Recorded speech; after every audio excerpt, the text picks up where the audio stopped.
అందరికీ నమస్కారం. రైల్వే ఉద్యోగం కోసం ఎప్పట్నుంచో ఎదురుచూస్తున్న వాళ్ళందరికీ ఇది నిజంగా ఒక పండగ లాంటి వార్త. అవునండి, ఆర్ఆర్బీ గ్రూప్ డి 2026 నోటిఫికేషన్ రానే వచ్చింది. మరి ఈ భారీ రిక్రూట్మెంటుకు సంబంధించిన పూర్తి వివరాలేంటో మనమిప్పుడు చూసేద్దాం.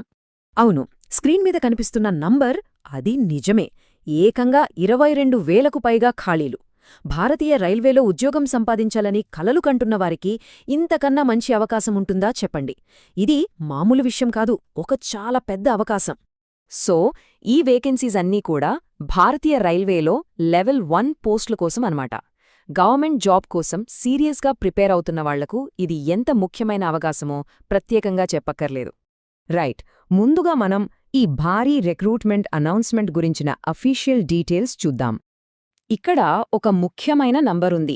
అదే CEN 09/2025.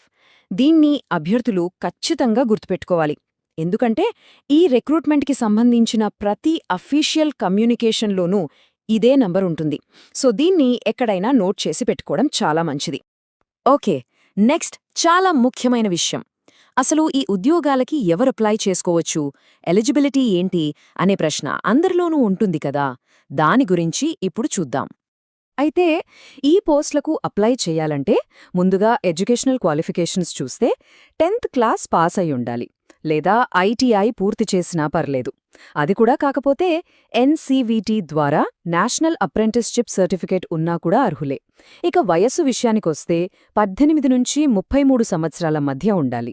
అయితే ప్రభుత్వ నిబంధనల ప్రకారం SC, ST, OBC అభ్యర్థులకు ఏజ్ రిలాక్సేషన్ కూడా ఉంటుందన్నమాట. సరే, ఎలిజిబిలిటీ తెలిసింది కదా. మరిప్పుడు చాలా కీలకమైన తేదీల గురించి తెలుసుకుందాం. ఇవి అస్సలు మిస్ కాకూడదు. ఈ డేట్స్ ఖచ్చితంగా క్యాలెండర్లో మార్క్ చేసి పెట్టుకోండి. జాన్వరి 31, 2026న నోటిఫికేషన్ రిలీజ్ అవుతుంది. అదే రోజు నుంచి అప్లికేషన్స్ కూడా స్టార్ట్ అవుతాయి. ఇక అప్లై చేయడానికి చివరి తేదీ మార్చ్ 2, 2026. లాస్ట్ మినిట్ వరకు వెయిట్ చేయకుండా వీలైనంత త్వరగా అప్లై చేయటం చాలా ముఖ్యం. రైట్, అప్లై చేశాక నెక్స్ట్ ఏంటి? అసలు సెలెక్షన్ ప్రాసెస్ ఎలా ఉంటుంది? ఉద్యోగం సాధించాలంటే ఏ స్టేజెస్ దాటాలి? ఆ వివరాలు ఇప్పుడు చూద్దాం. సెలెక్షన్ ప్రాసెస్లో మొత్తం 3 స్టెప్స్ ఉంటాయండి.